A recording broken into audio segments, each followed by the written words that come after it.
cette phase de la recherche, nous sommes à un moment où nous essayons de voir comment impliquer tous les acteurs dans la diffusion des résultats de la recherche.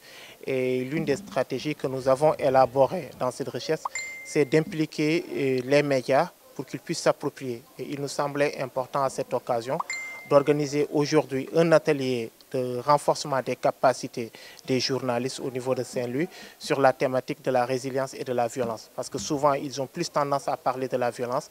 Et il nous semblait important aujourd'hui, sur la base des résultats de la recherche, de renforcer leurs capacités pour leur permettre de mieux comprendre c'est quoi la résilience et c'est quoi la résilience des jeunes face à la violence et à la criminalité en Afrique de l'Ouest. De manière générale, ce qui est intéressant, c'est que les journalistes ont montré vraiment un intérêt particulier pour la thématique. Ça, c'est la première chose.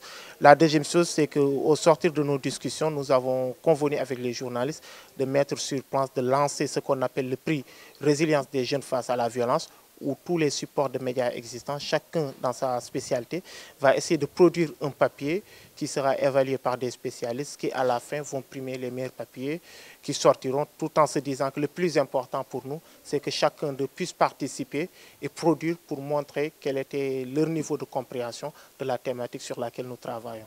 Parce qu'il est sorti aussi des discussions que, malheureusement, les médias sont un vecteur important.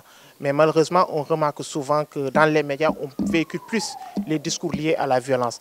Et avec les journalistes aussi, nous sommes convenus qu'il est important maintenant d'articuler le discours autour de la question de la résilience pour permettre aux populations d'avoir accès à un discours porteur, parce que seuls eux peuvent porter la communication et la sensibilisation auprès des populations.